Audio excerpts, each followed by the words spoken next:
Well, first of all, thank you very much. Again, I apologize for being late, but today was Christmas shopping, and so we were frantically trying to get home from the mall. We made it barely. uh, but that just underscores the importance of what we're doing. Today, my wife and I were living our lives, but we're living our lives under the shadow of an imminent nuclear conflict. I heard Dennis talk about Thomas Buchanan and the need to educate. There's a whole bunch about that presentation he made that needs to be brought to the public, but nothing more important than when he acknowledged that the United States government, as it actively prepares for a conflict it is willing to undertake, a nuclear conflict, um, has not been honest with the American people about the consequences of that conflict. So even as the Biden administration says they are ready to have a nuclear war with Russia over the issue of ATACMS missiles in Ukraine. They haven't been honest with the American people. And Buchanan said, in short, life will never be the same. What you think life is today isn't going to be what it's going to be once there's a nuclear war. And that the government has not been honest with the American people about what's going to happen. What's going to happen is, even if we win, and we're not, but Buchanan outlined a scenario that has the United States prevailing over Russia in a nuclear exchange. Um, Even if we win, as victors, the lives of the average American citizen will be absolutely different than what it is now. There will be no aspect of your present life that will be reflected in what the future is going to be. And that's not a good thing.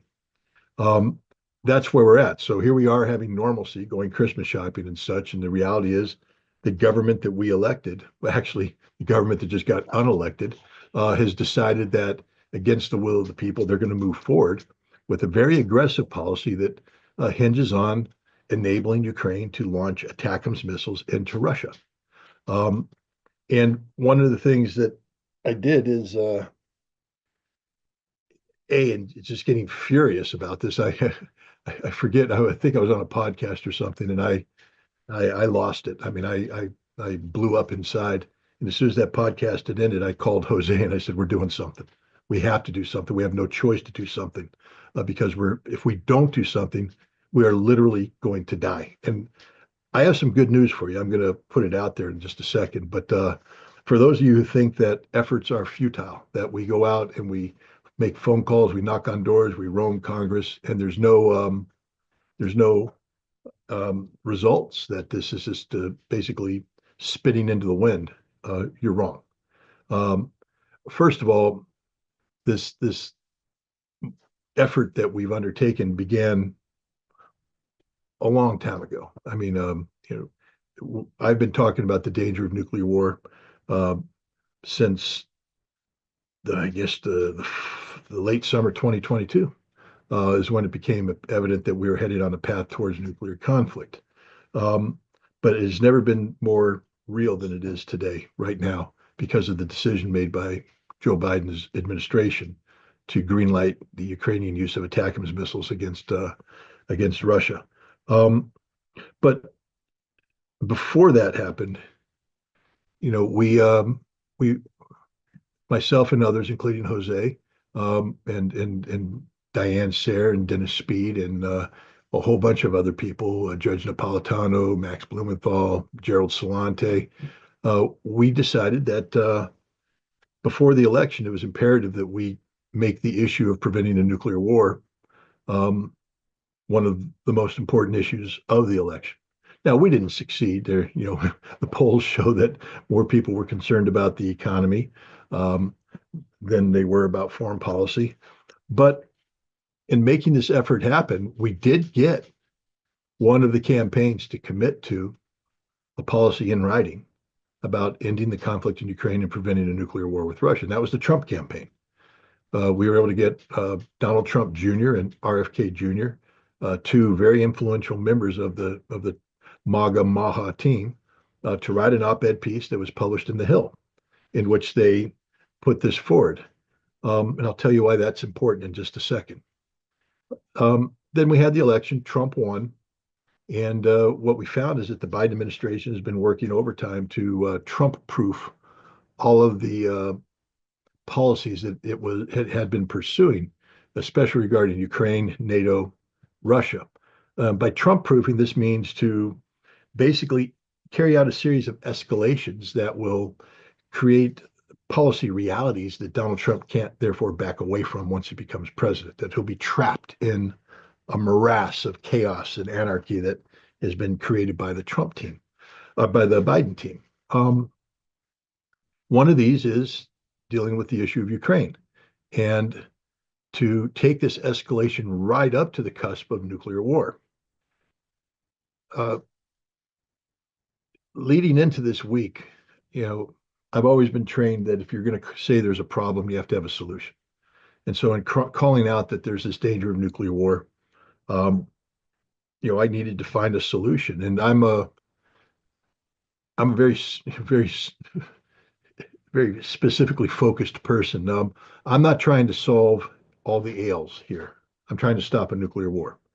And it came down to, ultimately, the way we stop a nuclear war, this immediate risk of nuclear war, is to stop the ATACMS missiles firing into Ukraine. That will stop this immediate crisis. There will be other problems that need to be resolved, but this is the one that's taking us down the path towards nuclear conflict. Now, things that set me off were, again, Buchanan's presentation, where he spoke about the preparedness of the Biden administration to carry out what he called a nuclear exchange with Russia, one that the United States plans on prevailing in. The casual way in which he brought this up was bothersome, but so too was the manner in which he articulated what this means.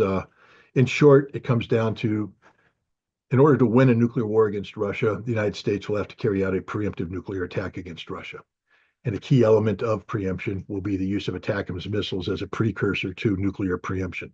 So from the Russian perspective, every time Ukraine fires an American-made, American-targeted ATACMS missile into Russia, it could be the beginning of a decapitation strike by the United States against Russia. So they have to treat every one of these attacks as if it were a decapitation strike, which means they have to be prepared to respond. So it's not just a minor thing where they fire these ATACMS missiles in and it's, oh, well, it's militarily insignificant, et cetera. Yes, that single ATACMS missile in and of itself is not going to change anything. But that ATACMS missile, when coupled with other ATACMS, and then British systems, Storm Shadow, French system, Scalp, and then other strategic systems that the United States can launch, suddenly you have a big problem. So stopping the ATACMS missile became the most important thing. Jose, I think you were at the meeting. We can't use the guy's name, but or maybe you weren't at the last meeting of the day. No, that one that was the one I wanted to be in, but I couldn't be in that one. All right. Well, an interesting thing, because I had been working under the premise that, according to mainstream media, Wall Street Journal, New York Times, Washington Post, that the CIA has been shopping a briefing around the White House and Congress that says, don't worry about this ATACMS thing and Russia's posturing, their new nuclear doctrine. Russia's bluffing. Now, that irritated me because I personally believe that Russia isn't bluffing. But what I heard made this far worse. What this representative said is that this person has received that briefing. And this person's understanding of that briefing isn't that the Russians were bluffing, but that the CIA said that the Russians aren't bluffing, that the Russians will resort to nuclear weapons if pushed. And the response of the Biden representative at this briefing chilled this man to the bone, because the response is, okay, we're ready for that. So basically, the Biden administration acknowledges that it is taking us down a path which could lead to a Russian nuclear response that it's ready to do. And Rear Admiral Buchanan has outlined how we're ready for it, a preemptive nuclear strike against Russia, which Buchanan says will, even if we, quote unquote, prevail, will fundamentally change the life of everybody in the United States. Your life will never be the same. So together with Jose and others, we decided that we were going to take action. One of the actions was in concert with Medea Benjamin and Code Pink. Medea Benjamin lined up these meetings in Congress. She deserves all the credit in the world for this. She went out there and did the work. She got the representatives lined up, and all we did is fall in on that on her effort. Following Medea Benjamin around Congress is a unique experience. She is a force of nature. But we did that. But then the other thing was to seek to mobilize. There's threefold. The panels that were held on Saturday were designed to mobilize public opinion by scaring the living dog poop out of you. Um, and now that we're going to refine this thing. I think Ted Postal did a fantastic job of showing people what the reality of a nuclear strike is. But I think we also need to go into not just the destructive effect, but to capitalize on Roper's or Buchanan's own uh, acknowledgement that life will never be the same for those who survive. I think it's imperative that we get the U.S. government to tell the American people what the consequences of this policy is. They owe it. They owe us that. If you want to get us into a nuclear war, and the Biden administration says they're ready to do that, guys, this isn't hypothetical. This is the Biden administration. We're ready to do that. They should at least tell us what the consequences of that will be. The next two panels dealt with two issues that we talked about in Congress. One, what pressure can be put on the Biden administration to reverse? And we had some very interesting discussions. What we found is that many in Congress are already have woken up to the danger of the ATACMS. There is a bill already written. We need that bill to get all the support in the world. That's one of the primary things that I think I would like people to focus on is getting as many congressional representatives to sign on to that bill as possible. And I'll tell you the why in a minute. But we found that other people were preparing their own interventions. We ourselves prepared a draft letter that to be shopped around the Foreign Affairs Committee. Again, the direct purpose was to put pressure on the Biden administration. The other thing we found in Congress is very depressing, actually, is that Congress is not positioned to take decisive action at this point in time. That they find more excuses than you can shake a stick at to say no. They have 1,000 pages of rules that basically empower them to say no. But that doesn't mean that we can't put pressure to get letters on that bill and make that bill as public as possible. Every American should understand the bill exists, why they should support it, what's at stake here. What's at stake here is a nuclear war. And then the second thing that we talked about is how can we put pressure on MAGA Maha, we called it, basically the Trump transition team, to get Donald Trump to commit to a policy that rejects the Biden administration's use of greenlighting ATACMS missiles attack against Russia. And this was something that was extremely delicate. You were in that meeting, I think, with the military aid of a very senior Republican congressman. Were you in that one? Yeah, I think so. Yeah, and we came up with a strategy. Uh, I mean, this person was very aware of what we're trying to do, very aware of the bill, et cetera, and said that they have a strategy to bring this issue in front of people that can advise the president-elect on the absolute requirement. And the only ask was that he make a statement rejecting the Biden administration's policies and indicating that that wasn't something he was going to do. So we did this panel. I have to tell you that this panel has had significant resonance. A lot of people watched it. A lot of people who are involved in politics have watched it, and our job is just to keep the pressure on. But there's reception to this notion that the ATACMS missiles are extraordinarily destabilizing.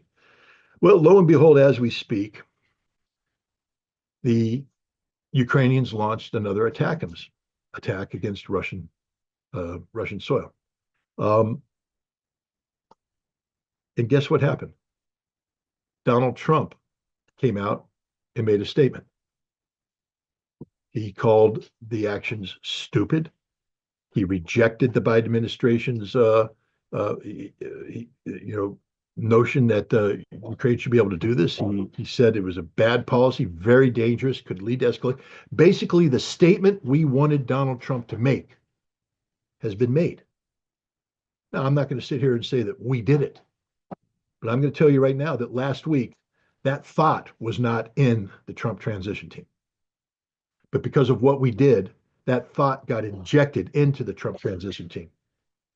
And the people who were injecting it believed in the accuracy of the threat as was being um, described by myself and others, that when this attack took place, they were able to turn to Trump and say, "This is it, boss. This is what we are talking about. This is the path to nuclear war." And Donald Trump made a statement. That statement is now public. It is the equivalent of declaratory policy. And Donald Trump has said, "I do not support the use of ATACMS missiles against Russia." So we did well. We did well because had we not done this, Jose, had we not gone to Congress, had we not had those meetings, had we not had this panel, had we not broadcast this panel, had we not spent the money that put this in a place where it looked good so that that which was broadcasted had gravitas attached to it, um, we may not have gotten this statement. In void of this statement, this Ukrainian attack would have, and it still might, but it would have led to a Russian escalation that begins the climb up the escalation ladder that leads to nuclear war. At least now the Russians have heard from the president-elect that he rejects this policy and that this policy will not be the policy of the Trump administration. And this may give them pause.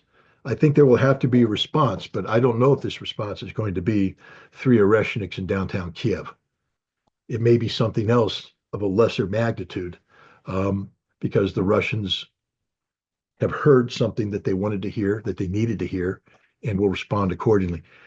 We're not out of the woods. We need to keep doing this. We can never let up. But damn it, guys, this is a success. This is a home run. I mean, we get to spike the ball on this one. We get to say, hell yeah. That doesn't mean the game's over. We still got to put points on the board. But anybody who thinks that all this activism and all this mobilization interventions is not achieving anything, we may have stopped a nuclear war. That's how serious this is. This statement by Donald Trump may have stopped a nuclear war. And I don't believe this statement by Donald Trump would have been made if it weren't for the interventions that we are all doing. So I want to congratulate you, and I want to say that it's imperative that we keep doing this.